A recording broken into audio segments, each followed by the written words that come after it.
தொடர்ந்து இன்னும் சில நிமிடங்கள்ல பிரதமர் அங்கு வருவார் அப்படின்னு எதிர்பார்க்கப்படுகிறது. மதுராந்தகத்துல களம் இவ்வாறு இருக்கிறது. தினகரன் அவர்கள் அங்கு வந்து விட்டாரா? இன்னும் அதிமுகவினுடைய தலைமை இங்க வரவேற்புக்கு என்னென்ன ஏற்பாடுகளை செஞ்சிருக்காங்க? முதல்ல வணக்கம்.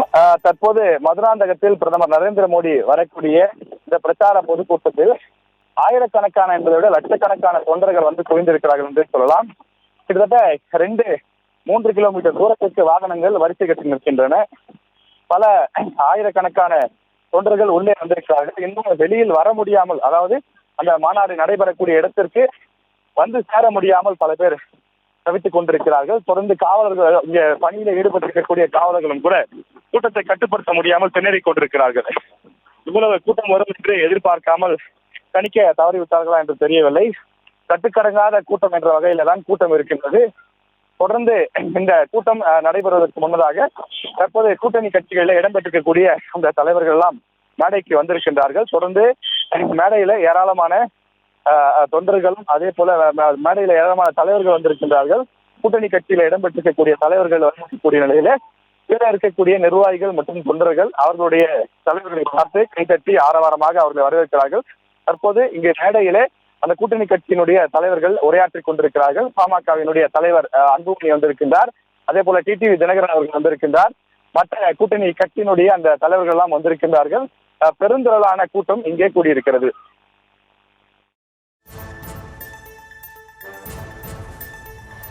ராஜேஷ், ஏற்கனவே பிரதமர் அவர்கள் 2:15 மணி அளவுக்கெல்லாம் அங்கு வருவார் அப்படின்னு முன்னாடி சொல்லப்பட்டிருந்தது. இப்போது தாமதமாகி இருக்கிறது. இதனையடுத்து பிரதமரினுடைய உரை எப்போது நிகழும்? அது தொடர்பான எதிர்பார்ப்பு எப்படி இருக்கு? பிரதமருடைய உரை 3:30 மணி அளவில் இருக்கும் என்று எதிர்பார்க்கப்படுகின்றது. முன்னதாக 3 மணிக்கு நிகழ்ச்சி தொடங்கும் என்று சொல்லப்பட்ட நிலையில தற்போது நிகழ்ச்சியை தொடங்குவதிலே சற்று தாமதம் ஏற்பட்டிருக்கிறது. காரணம், கடுமையான போக்குவரத்து நெரிசல் காரணமாக தொண்டர்கள் அந்த மாநாட்டு திடலுக்கு வந்து சேருவதிலே சிறு சிரமம் ஏற்பட்டிருக்கிறது. அதே போல அந்த மோசமான வானிலையும் ஒரு காரணமாக சொல்லப்படுகின்றது. காரணம், மழை மேகங்கள் சூழ்ந்திருக்கிறது. காலையிலிருந்து இங்கே சூரிய வெளிச்சம் இல்லை. தொடர்ந்து கருமேகங்கள் சூழ்ந்து மழைக்காலங்களில் எப்படி இருக்குமோ அது போன்ற ஒரு சூழல் தான் தற்போது இருக்கின்றது. மழை வந்தால் அந்த கூட்டத்திற்கு வந்திருக்கக்கூடிய தொண்டர்கள் நனைந்துவிடக் கூடாது என்பதற்காகத்தான் மேலே தார்பாய் போன்றவை எல்லாம் போடப்பட்டிருக்கிறது, கூடாரம் அமைக்கப்பட்டிருக்கிறது. எனவே இந்த பகுதியில நாம் பார்க்கும்போது அதிக அளவில் வந்திருப்பது யார் என்றால் விழுப்புரம் மற்றும் கடலூர், அரியலூர் மாவட்டங்களை சார்ந்தவர்கள் அதிக அளவிலே வந்திருக்கிறார்கள். குறிப்பாக அதிமுகவினர் அதிக அளவில் வந்திருப்பதை பார்க்க முடிகிறது. இரண்டாவதாக பாஜகவை சேர்ந்தவர்கள் அதிக அளவில் வந்திருப்பதை பார்க்க முடிகிறது. மூன்றாவதாக பாட்டாளி மக்கள் கட்சி சார்ந்தவர்கள் அதிக அளவிலே வந்திருக்கிறார்கள். நாம் எதை வைத்து சொல்கிறோம் என்றால், இங்கு ஆயிரக்கணக்கான வாகனங்கள் வரிசை கட்டி நிற்கின்றன. பார்க்கிங் ஏரியா முழுவதுமாக நிறைந்து விட்டது. இங்க இருக்கக்கூடிய அந்த நெடுஞ்சாலை, அதாவது திருச்சி செல்லக்கூடிய நெடுஞ்சாலையில 2 புறமும் வாகனங்கள் அடைத்துக் கொண்டு நிற்கின்றது. எந்த பக்கம் செல்வது என்பதே தெரியாமல் நின்று கொண்டிருக்கிறார்கள். வந்திருக்கக்கூடிய வாகனங்களிலே எந்த மாவட்ட செயலாளர் அல்லது எந்த சட்டமன்ற உறுப்பினர் அவர்களை அழைத்து வந்திருக்கிறாரோ அவர்களுடைய அந்த போஸ்டர்கள் ஒட்டப்பட்டிருக்கிறது. அந்த வாகனங்களிலே அந்த கட்சியினுடைய கொடிகள் ஒட்டப்பட்டிருக்கிறது. எனவே அவர்கள் எந்த சார்பிலே தொண்டர்களாக இங்கே வருகிறார்கள் என்பதை காட்டக்கூடிய வகையில இருக்கிறது. நாம் கண்ணு கெட்டிய தூரம் வரை அதிமுக தொண்டர்கள் பலரும் இங்கே வந்திருப்பதை பார்க்க முடிகின்றது. அதே போல பாஜகவினுடைய அந்த கூட்டம், அதாவது பாத்தீங்கன்னா மற்ற மாநாடுகள் அல்லது பொதுக்கூட்டங்களில பாஜகவினர் வந்து இருப்பதை விட இந்த பொதுக்கூட்டத்திலே மிக அதிக அளவில் வந்திருப்பதை நம்மால் பார்க்க முடிகின்றது. 2026 சட்டமன்ற தேர்தல் தொடங்குவதற்கு இன்னும் 2 மாதங்கள் இருக்கிறது. ஏப்ரல் 10ஆம் தேதிக்குள்ளாக தமிழ்நாட்டில் சட்டமன்ற தேர்தல் நடைபெற இருக்கின்றது. எனவே அந்த சட்டமன்ற தேர்தலுக்கு தமிழ்நாட்டில் அரசியல் களம் தயாராகிவிட்டது. எனவே ஏற்கனவே திமுக கூட்டணியை பொறுத்தவரையில ஏற்கனவே இருக்கக்கூடிய கூட்டணி அப்படியே தொடர்கின்றது.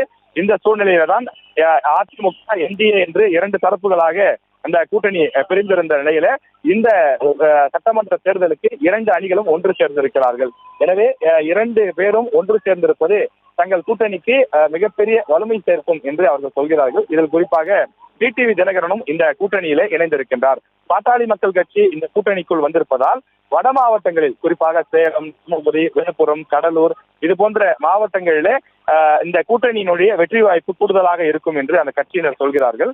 அதே போல தென் மாவட்டங்களில, குறிப்பாக டிடிவி தினகரன் இந்த கூட்டணிக்குள்ள வந்திருக்கக்கூடிய காரணத்தினாலே தென் மாவட்டங்களிலே இந்த கூட்டணியினுடைய வெற்றி வாய்ப்பு கூடுதலாக இருக்கும் என்றும் சொல்கிறார்கள். தொடர்ந்து டிடிவி தினகரனை இந்த கூட்டணிக்குள் கொண்டு வருவதற்காக பல கட்ட முயற்சிகள் நடைபெற்றது.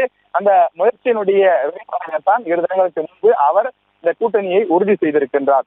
எனவே இந்த கூட்டணியை உறுதி செய்திருக்கக்கூடிய 10க்கும் மேற்பட்ட கட்சியினுடைய நிர்வாகிகளும் வந்திருக்கிறார்கள். ஏராளமான தொண்டர்கள் வந்து சேர்ந்திருக்கின்றார்கள். தொடர்ந்து இந்த இடத்திலே இன்னும் போக்குவரத்து நெரிசல் இன்னும் அதிகமாக இருக்கின்றது. அதாவது கூட்டம் 2 மணிக்கு மேல் தொடங்கும் என்று சொல்லப்பட்ட காரணத்தினாலே பலரும் தாமதமாக, அதாவது சுற்றுவட்டார மாவட்டங்கள் தானே, விழுப்புரம், கடலூர் போன்ற மாவட்டங்களிலிருந்து மதுராந்தகத்துக்கு வருவது 1 மணி நேரம் போதும். எனவே அந்த கடைசி நேரத்தில் வந்து விடலாம் என்று மாவட்ட செயலாளர்கள், அங்க இருக்கக்கூடிய பொறுப்பாளர்கள் திட்டமிட்டிருக்கிறார்கள். எனவே அந்த அடிப்படையிலே அவர்கள் சற்று தாமதமாக கிளம்பி வந்த காரணத்தினால் முழுமையாக அவர்களால் வந்து சேர முடியவில்லை என்று சொல்கிறார்கள். நாம் அரங்கினர் பார்த்தால் அரங்கம் முழுவதுமாக நிறைந்திருக்கு. அதாவது இந்த பொதுக்கூட்டம் நடைபெறக்கூடிய இடம் மேலே கூரைகள் எல்லாம் வேயப்பட்டு, அதே போல தார்பாய்கள் எல்லாம் போடப்பட்டு மழை வந்தால் நனையாதபடி அவர்கள் பாதுகாப்பிற்காக போடப்பட்டிருக்கின்றது. இந்த அரங்கம் முழுவதுமாக நிறைந்து விட்டது. முதலில் பாஸ் இருப்பவர்கள் மட்டும்தான் உள்ளே அனுமதி. பாஸ் இல்லாதவர்கள் வெளியில தனியாக அவர்கள் அமர வேண்டும். அல்லது ஒரு 10க்கும் மேற்பட்ட இடங்களிலே டிஜிட்டல் திரைகள் அமைக்கப்பட்டிருக்கிறது. அவர்கள் அங்கு நின்றபடி பார்க்கலாம் என்று சொன்னார்கள். ஆனால் அதன் பிறகு பலரும் உற்சாகமாக வருவதைக் கண்டு பாஸ் இல்லாதவரும் கூட உள்ளே வாருங்கள் என்று அனுமதித்து விட்டார்கள். இதனால் அந்த அரங்கும் விரைவாக நிறைந்து விட்டது. கூட்டம் 3 மணிக்கு தொடங்கும் என்று சொல்லியிருந்தாலும் கூட 8 மணியிலிருந்து நாம் இங்கே இருக்கின்றோம். 8 மணியிலிருந்து சாறை சாறையாக பல்வேறு மாவட்டங்களிலிருந்து பல கட்சிகளை சார்ந்தவர்கள், இந்த கட்சியை சார்ந்தவர்கள் தான் முதலில் வந்தார்கள் என்றெல்லாம் சொல்ல முடியாது. அனைத்து கட்சிகளை சார்ந்தவர்களும் தொடர்ந்து காலை 8 மணிகளே வர தொடங்கி விட்டார்கள்.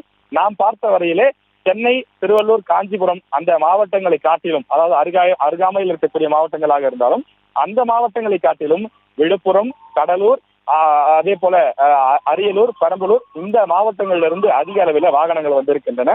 அந்த வாகனங்களுடைய பதிவெண்கள் நமக்கு தெரிகிறது. அந்த வாகனத்திலே எந்த மாவட்ட செயலாளர், எந்த கட்சியாக இருந்தாலும் அந்த மாவட்ட செயலாளர் எந்த ஊரில் இருந்து வருகிறது, வானூர் ஒன்றியம், விழுப்புரம் ஒன்றியம் என்று அவர்கள் குறிப்பிட்டிருக்கிறார்கள். எனவே அதை பார்க்கும்போது தெரிகிறது. எனவே இந்த மாவட்டங்களை சேர்ந்தவர்கள் அதிக அளவில் வந்திருக்கிறார்கள். அதே போல செங்கல்பட்டு மாவட்டத்திலிருந்தும் பெரும்பாலான தொண்டர்களும் நிர்வாகிகளும் வந்திருப்பதை நம்மால் பார்க்க முடிகின்றது.